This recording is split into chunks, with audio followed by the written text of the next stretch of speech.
In the winter of 1899, deep in the Arkansas Ozarks, a tiny boarding house stood at the end of a lonely dirt road where travelers vanished without a trace. Imagine a warm lamp glowing through the frost, a promise of comfort, hiding a secret darker than any night in those mountains. Guests walked in hungry, tired, grateful, and no one ever saw them again. And the question whispered by locals was simple, chilling, and never answered. What truly happened inside that kitchen? People feared the cold, the wolves, and the rough men who wandered the Ozarks, but they never guessed the real danger came from a smiling woman with a clean apron and a pot of homemade stew.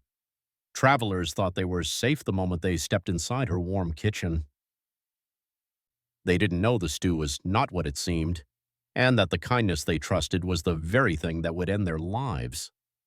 What hid behind that door was a truth so disturbing the town later refused to even speak it aloud. Before we open that door and step into the boarding house kitchen, I need to ask you something directly. Here on Shadows of True History, only the bravest choose to hear the stories most people want buried forever. So tell me, are you truly ready to know what happened to the guests who never came home? Subscribe, join this investigation, and comment where you're watching from, because what comes next is darker than you expect. In 1899, the Arkansas Ozarks were a world caught between the old century and the new. Life moved slowly there, shaped by the seasons, the mountains, and the long stretches of silence between one homestead and the next. Roads were rough, winding through thick forests where the trees leaned so close they blocked the sky. Travelers often walked for miles without seeing another soul. When darkness came early in winter, the entire region felt swallowed by cold, mist, and the sound of wind scraping across wooden cabins.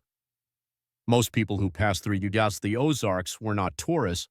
They were drifters, loggers, farmers seeking new land, or families hoping to start fresh somewhere quieter. They carried what little they owned, and they depended heavily on kindness from strangers. A warm meal, a bed, and a roof over their heads meant safety. Out there, hospitality wasn't just a courtesy, it was survival. But the isolation that protected good people also hid bad ones. In those mountains, without telephones, quick law enforcement, or close neighbors, a crime could unfold quietly and remain buried forever. A single house could swallow secrets whole, and a single family could do terrible things without anyone daring to question them. It was in this world of distance, darkness, and desperate trust that one boarding house became the final stop for travelers who never reached their destinations. The boarding house was run by a woman named Martha Caldwell, a widow in her late 40s with soft gray eyes and a calm, measured smile. To the few who knew her, she seemed kind, diligent, and trustworthy, a pillar of the small Ozarks community. People admired her ability to keep a tidy home, cook hearty meals, and manage her boarding house with efficiency. She was careful to appear ordinary, blending seamlessly into the rhythm of mountain life. But beneath that veneer of respectability, Martha harbored a darkness no one could imagine. She was meticulous, organized, and deeply patient, traits that made her dangerous. She knew how to read people, how to gain their trust within moments, and how to make them feel safe in a place where safety was a rare luxury. Her calm demeanor concealed a cunning mind, capable of planning horrors without leaving a trace. She was not alone. Her adult son, Thomas Caldwell, helped run the boarding house. He was strong, quiet, and utterly obedient to his mother, moving like a shadow in the background. Together, they presented the perfect image, a widow providing shelter to weary travelers. Behind closed doors, however, the mother and son pair operated like predators waiting for their prey, using charm, routine, and a well-practiced smile to lure unsuspecting guests. It was this combination of outward warmth and hidden malice that allowed the Caldwell boarding house to function unnoticed in the Ozarks until the whispers of disappearance began. To the outside world, the Caldwell boarding house was perfectly ordinary. Locals described it as a cozy home, a place where weary travelers could find a warm bed and a good meal. Martha greeted everyone with a smile, her kitchen filled with the rich aroma of simmering stew, freshly baked bread, and coffee brewed strong. The house looked lived in but tidy, a reflection of Martha's care and attention. Every detail, from the clean curtains to the polished floors, reinforced the image of safety and hospitality. Even when a traveler stayed for weeks, neighbors saw nothing unusual. The boarders appeared content, and any visitor passing through would remark on Martha's kindness. She often offered advice about the mountains, the roads, and the dangers of traveling alone, all in a motherly, protective tone. It was a story that made sense. A widow supporting herself, providing shelter to strangers, and quietly living her life in a remote corner of Arkansas. Behind this convincing facade, however, the truth was far darker. The smiles, the cooking, the polished floors, all were part of a carefully constructed illusion. It was a story designed to disarm suspicion, to make guests and neighbors alike feel safe. And it worked, because no one would ever suspect that this picture-perfect home hid a secret that turned human kindness into deadly deception. Every visitor was drawn deeper into the trap, never realizing that what seemed ordinary was actually a meticulously crafted lie. The Caldwell boarding house wasn't just a home, it was a carefully designed trap. Behind its cheerful facade, every corner of the house served a hidden purpose. Locked cupboards, false walls, and hidden chambers allowed Martha and Thomas to control who came and who left, or who never left at all. A visitor might think they were simply stepping into a cozy room, but they were actually entering a space engineered for secrecy and control. Even the layout of the house was intentional. The bedrooms were isolated from the main road, muffling any screams or sounds of struggle. The kitchen, warm and fragrant, acted as both lure and stage, where unsuspecting travelers were invited to sit down, eat, and feel at home, unaware that every movement was being monitored. Small details like the placement of the stairwell or the locks on doors were chosen with precision, ensuring that no one could escape without the Caldwell family noticing. Martha and Thomas understood human behavior in a way that made them terrifyingly effective. Guests would settle in, relax, and let their guard down, completely unaware of the silent systems working against them. Even the friendly face of Martha or the quiet presence of Thomas was part of the mechanism, guiding each person toward the inevitable without alarm. In this house, comfort and terror were intertwined. Every detail, every corner, every gesture served the sinister infrastructure that allowed murder to remain hidden behind a perfectly ordinary boarding house. When travelers vanished or neighbors noticed strange patterns around the boarding house, the Caldwell family had a simple answer ready. Missing guests were explained as travelers moving on to other towns, lost in the mountains, or choosing to disappear without notice. Any odd noises, the creak of a floorboard, a muffled cry in the night, were dismissed as the house settling, the wind in the trees, or the sounds of a long, cold winter. Local authorities, stretched thin across remote Ozark communities, rarely questioned these explanations. The mountains themselves were blamed for disappearances. Wolves, harsh weather, and rough terrain made the deaths of travelers plausible. Townsfolk accepted these logical answers because they fit a narrative they already understood. Who would suspect foul play behind the polite smile of a widow? Even merchants or other boarding houses that noticed irregularities kept quiet. Gossip was dangerous in a region where everyone depended on reputation and appearances. Martha's charm and respectability shielded her from suspicion. People wanted to believe she was just another hard-working woman surviving in a harsh landscape. This clever manipulation of perception allowed the Caldwell boarding house to operate undisturbed. Oddities were explained away, questions were politely dismissed, and the house's deadly secrets continued to hide in plain sight. A chilling reminder of how easily evil can thrive when appearances are trusted over truth. No secret like the one in the Caldwell boarding house could have lasted without help from someone on the inside, and Martha had her quiet enabler. A local farmhand named Eli Turner had been taken in by Martha years earlier. He was loyal, timid, and desperate for work, making him the perfect accomplice. To outsiders, he was just a helpful hand around the house, tending to chores, carrying supplies, and assisting with the small errands that made the boarding house run smoothly. But in reality, Eli's role was far darker. He was trained to watch the guests, to note who seemed weak, fearful, or compliant, and to quietly report back to Martha. He maintained the hidden spaces in the house, making sure traps remained functional and that nothing revealed the sinister operations behind the cheerful walls. Every unnoticed noise or strange smell was covered up by him before anyone could question it. Eli didn't act out of malice alone, he acted out of fear. Martha's dominance over him was subtle but absolute, built on a mix of gratitude, intimidation, and the promise of small rewards. Without his cooperation, the boarding house's deadly system would have faltered. Through this careful network of obedience and manipulation, the boarding house remained a place of trust in the eyes of the world. The secret machinery of death relied not only on Martha and Thomas, but on the quiet complicity of someone the guests would never suspect, a man who blended in perfectly with the rhythms of ordinary life. The travelers who arrived at the Caldwell boarding house were ordinary people with ordinary hopes. Some were weary loggers seeking warmth after a long day in the forests.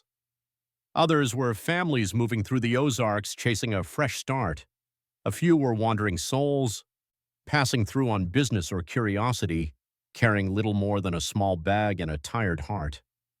They trusted the world too much, or perhaps they had no choice but to trust strangers in a land so vast and empty. Martha and Thomas chose their victims carefully. They watched for the vulnerable, those who traveled alone, those too polite to question a warm smile, those too tired to notice small warning signs. The boarding house offered them exactly what they needed: food, a fire, a bed, but each gesture of care was a calculated step toward their doom. Every guest had a story. Some longed for family, others for work, and all believed in the basic decency of strangers. This made them tragically easy to deceive. Their lives, though fleeting under the roof of the boarding house, mattered little to their captors. Yet, it is the humanity of these victims that makes the horror so vivid. People who came seeking shelter, warmth, and kindness, only to be betrayed by the very hands that offered it. In the end, the Caldwell boarding house turned hope into horror, and each unsuspecting traveler became another piece in the shadowy puzzle of the Ozark's darkest secret. Not everyone who entered the Caldwell boarding house was immediately consumed by its deadly rhythm. One visitor, a young merchant named Samuel Hayes, arrived one chilly November evening with intentions as ordinary as any other guest. He was polite, quiet, and careful, with an eye for detail that would soon mark him as dangerously observant. Samuel noticed the little things others overlooked, the way Martha watched his every movement, the subtle signals exchanged between her and Thomas, and the hidden corners that seemed oddly reinforced or barred. At first he dismissed his unease. The house was welcoming, the fire crackled warmly, and the stew smelled rich and inviting. But the more time he spent inside, the more his instincts screamed that something was profoundly wrong. He began to see patterns. Certain guests never emerged for their morning walk. Strange noises came from the basement at night, and the way the staff guided him into the dining room felt rehearsed, unnatural. Samuel's curiosity, a normally harmless trait, became his curse. By noticing what others missed, he stumbled onto the truth that the boarding house was not a safe haven, it was a trap. And in that quiet, isolated mountain home, curiosity was dangerous. One wrong glance or question could put him in the same peril as those who had vanished before, and he was a witness, accidental and unprepared, standing at the edge of a horrifying secret that had remained hidden in the Ozarks for far too long. Samuel Hayes survived his stay at the Caldwell boarding house, but the experience left him fractured, haunted, and forever changed.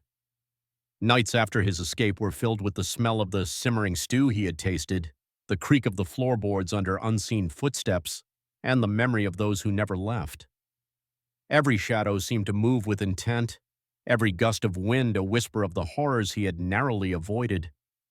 He could not unsee the careful precision with which Martha and Thomas executed their crimes, the way guests were manipulated, watched, and ultimately consumed by the boarding house's dark machinery. When he tried to warn the townspeople, disbelief met him. Locals shook their heads politely, dismissed his claims as exaggeration, or blamed stress and imagination.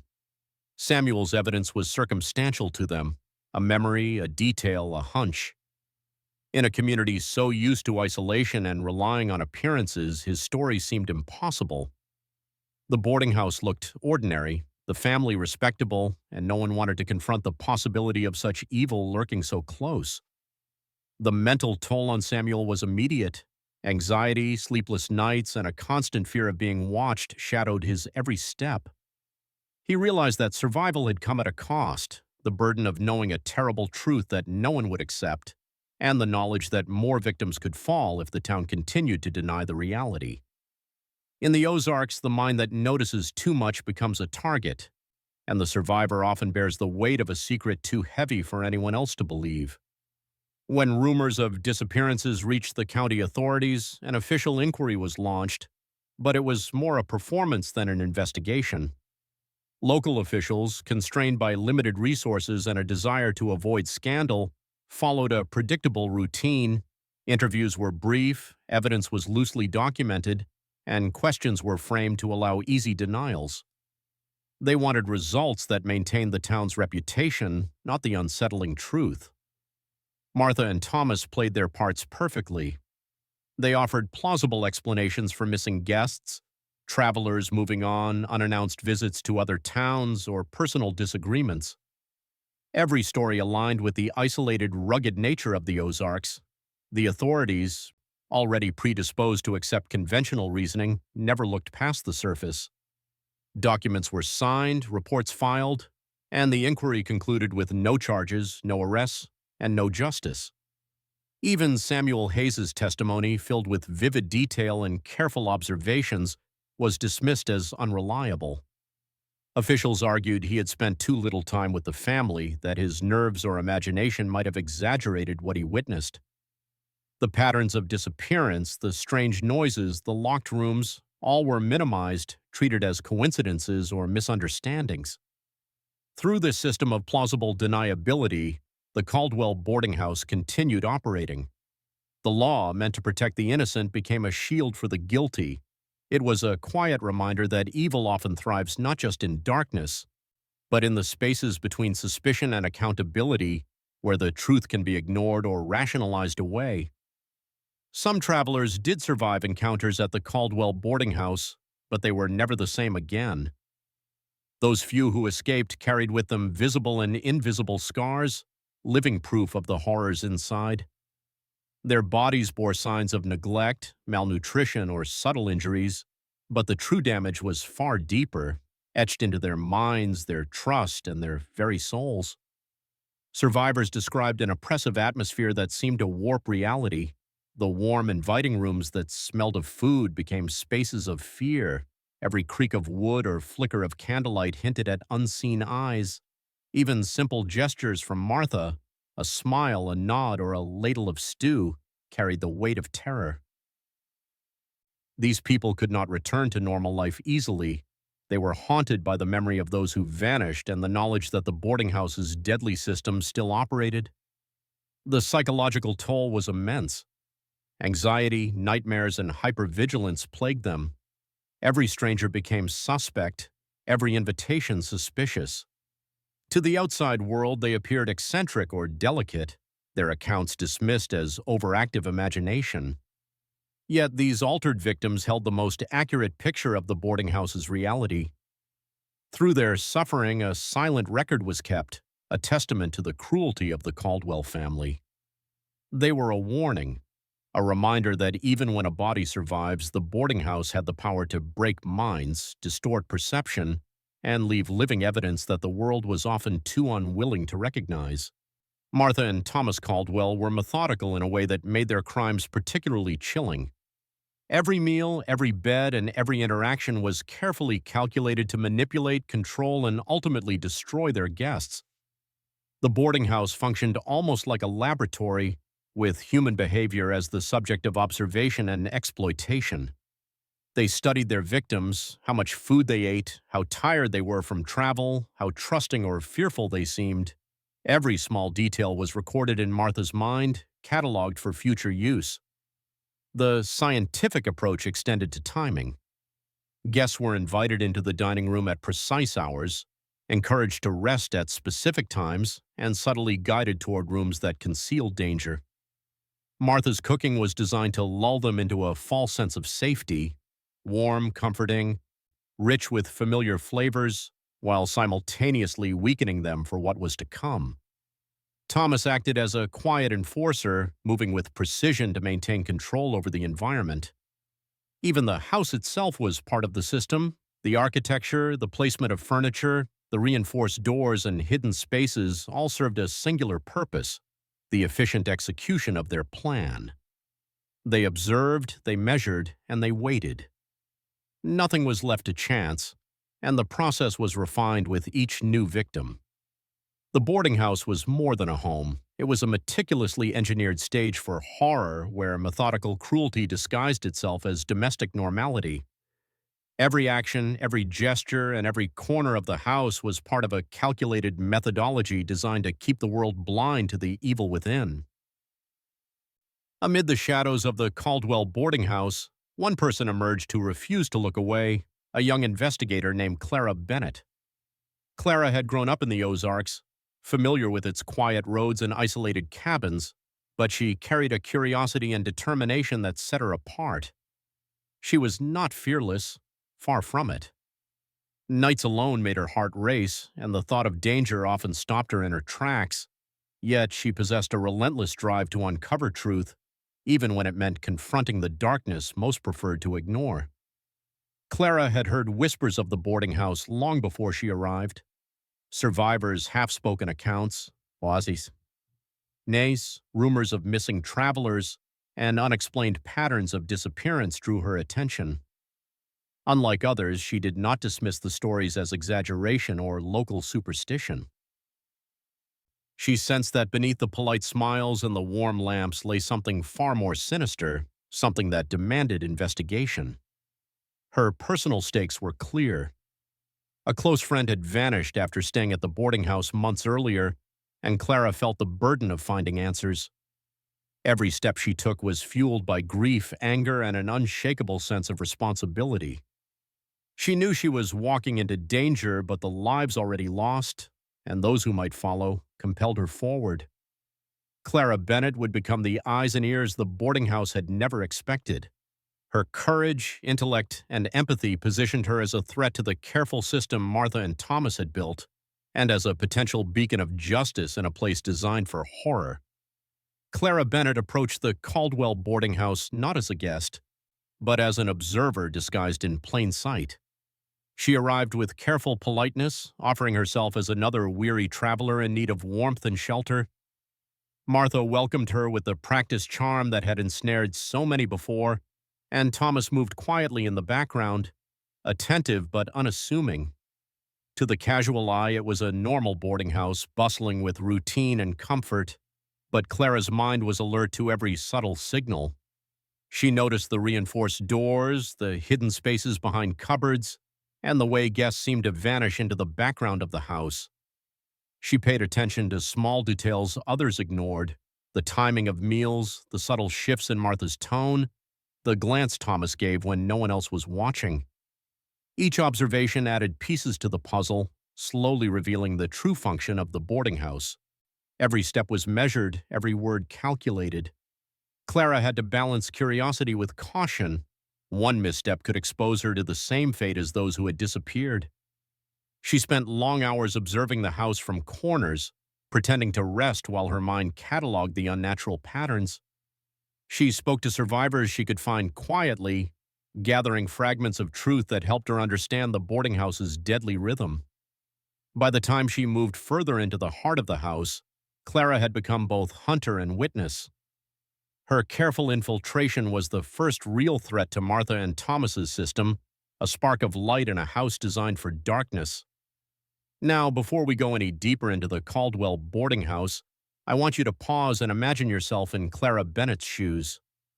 You're alone in a remote house surrounded by charm, warmth, and the faint smell of stew, yet every instinct tells you something is wrong. Every glance, every creak of wood, every whisper of the wind could be a warning. This is where the story truly turns chilling. What Clara discovers next will make you question the safety of every stranger's home, every polite smile, every seemingly ordinary gesture. She is stepping into a nightmare carefully disguised as domestic life, and you are about to see it unfold. If you've been following closely, comment below where you're watching from, subscribe, and make sure to stay with us. The story you think you know is only the beginning. Clara's next steps could expose horrors the Ozarks have kept secret for decades. Prepare yourself, because what comes next is not just a story, it's a descent into a house where trust becomes the deadliest trap of all. Clara's patience finally paid off. Late one night, after the boarding house had fallen silent, she crept through the narrow hallway toward the basement door. The air was thick with the smell of damp wood and something she could not immediately name, a faint metallic tang that made her stomach twist. Every step felt amplified in the quiet, echoing off the walls as if the house itself was aware of her intrusion. With trembling hands, she unlocked a hidden latch she had noticed days before. The door swung open to reveal a small chamber dimly lit by a single lantern. Inside, evidence of the boarding house's horrors became undeniable. Personal belongings of missing travelers were stacked neatly on shelves, worn coats, leather shoes, and small trunks. On the floor were remnants of meals, bowls, and spoons still scattered from preparation. And in the darkest corner, Clara glimpsed the tools Martha and Thomas had used, devices to restrain, to manipulate, and ultimately to end lives. It was proof beyond any doubt. Every missing person, every whispered rumor, every unexplained absence now had a face, a story, and a trace that could not be denied. Clara's heart raced. She had uncovered what no one else had dared to see. Clara barely had time to process what she had discovered before footsteps echoed behind her. Thomas had noticed her absence. Panic surged through her veins as she bolted up the stairs, clutching the evidence tightly. The dim hallways of the boarding house twisted and turned, a maze she had memorized only moments before. Every creak of the floorboard sounded like a shout. Every shadow seemed to stretch toward her. Martha appeared at the top of the stairs, her calm smile replaced by a look of fury. "You shouldn't have come here," she hissed. Clara hesitated for only a second before sprinting past, adrenaline propelling her faster than fear alone could.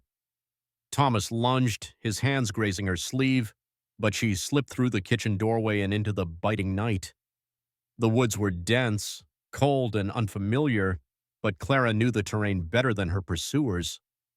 Branches tore at her coat, roots threatened to trip her, but she kept running, guided by desperation and the knowledge of the horrors she carried proof of. Behind her, the shouts of Martha and Thomas grew faint as she finally emerged onto a familiar road. She had escaped, but the danger was far from over. The boarding house and its inhabitants were still out there waiting. Clara stumbled onto the main road just as dawn broke, the cold air cutting through her exhaustion. The first signs of civilization, a farm, a barn, a distant smoke column, filled her with both relief and urgency. She needed to alert someone, anyone, to the horrors she had uncovered. Her mind raced as she retraced every detail, the hidden chambers, the stolen belongings, the evidence of lives cut short. When she reached the nearest town, she found the sheriff, a grizzled man who had spent decades in the Ozarks. Clara recounted everything with precise, careful detail, her voice trembling but determined.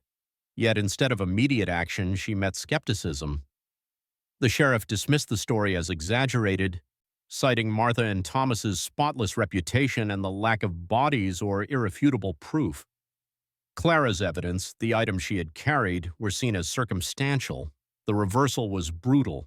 She, the brave investigator who had faced danger and uncovered truth, was now forced to convince those who held power to act. The Ozarks, remote and insular, had created a system that protected appearances over reality. Clara's fight was far from over. Even with proof in hand, she would have to battle disbelief, bureaucracy, and a community unwilling to confront the darkness hiding in plain sight. Her struggle was a reminder. Uncovering truth is only the first step. Getting the world to see it is the real challenge.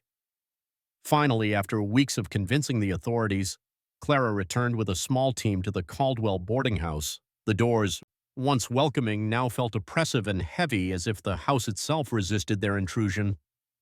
Every step up the creaking stairs echoed with anticipation and dread. Inside, the team moved cautiously, their flashlights cutting through the dim lantern-lit rooms. When they reached the hidden basement chamber, the full scale of the horror was revealed. Shelves held the personal belongings of dozens of missing travelers, coats, boots, and worn luggage stacked like grim trophies. Bowls and cooking utensils were scattered across the floor, evidence of the sinister meals that had ensnared their victims. In the darkest corners, makeshift restraints and tools of confinement testified to the meticulous cruelty of Martha and Thomas. The air was thick with a metallic, unsettling smell that made every breath a reminder of the lives lost. The team worked quickly, documenting evidence, but the weight of what they uncovered was almost unbearable. Clara felt a cold wash of vindication mixed with grief. This chamber of horrors, hidden for decades behind the guise of a warm, welcoming home, confirmed every suspicion, every whispered rumor. At last, the boarding house could no longer conceal its deadly secret.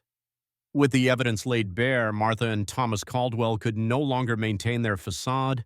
Authorities confronted them, and the calm, polite expressions that had fooled generations crumbled. Martha, once the picture of warmth and respectability, revealed the cold, calculating mind behind the boarding house's horrors. Her carefully measured kindness had been a mask, hiding a systematic pattern of manipulation and murder.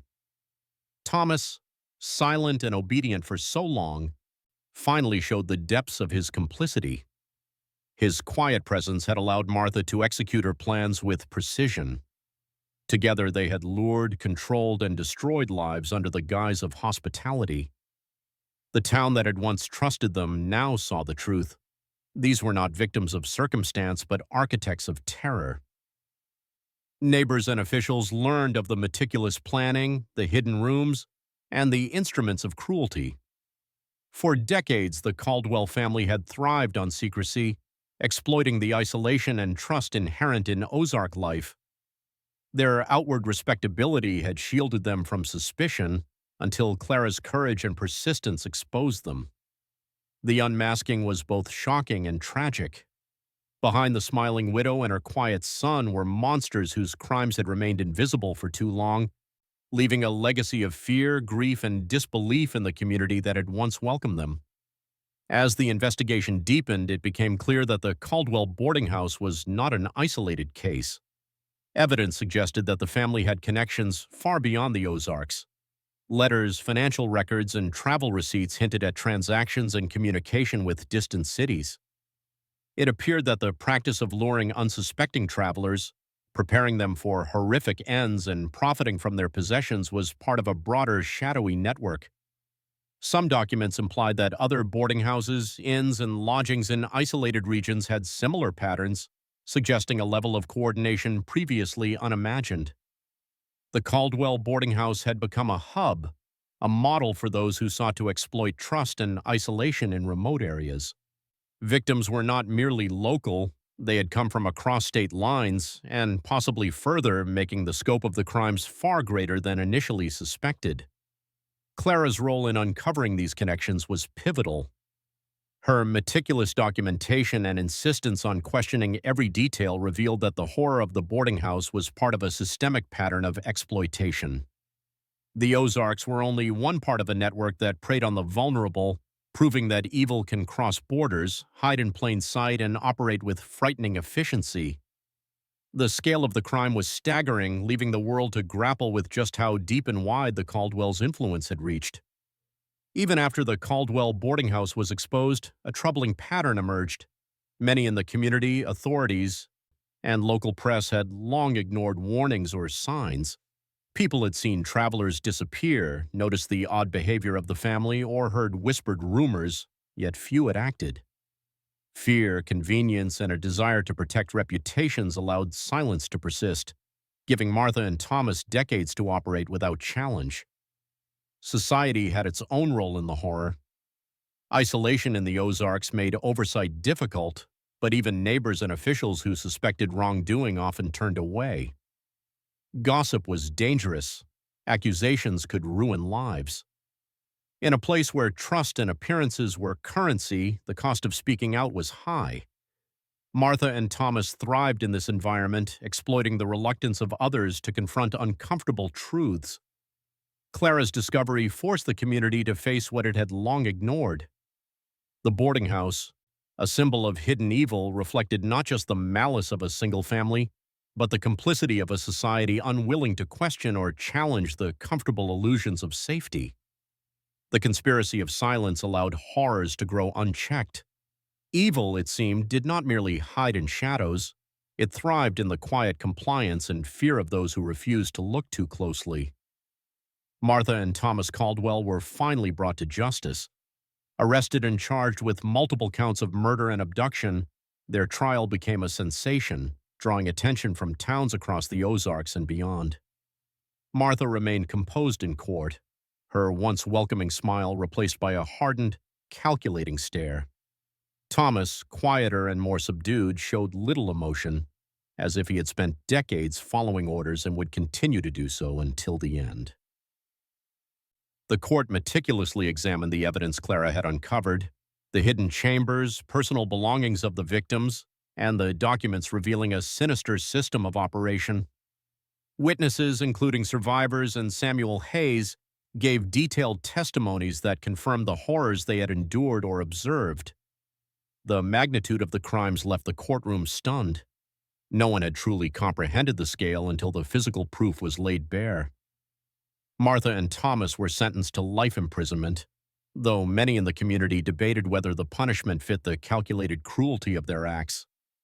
Clara, though scarred by what she had seen, was recognized for her bravery and persistence in exposing the truth. The survivors began the slow process of healing, carrying with them both trauma and a testament to the power of courage. In the end, the fates of the key players illustrated a grim truth. Evil may operate in secret for decades, but persistence, courage, and observation can ultimately bring it to light. The Caldwell boarding house left a legacy that stretched far beyond the Ozarks. It became a cautionary tale about trust, isolation, and the danger of ignoring subtle warning signs. The mountains, once silent witnesses to countless disappearances, now held stories of both horror and courage. Communities learned that appearances could deceive and that kindness, when wielded with malice, could be deadly. Clara Bennett's bravery reshaped the narrative.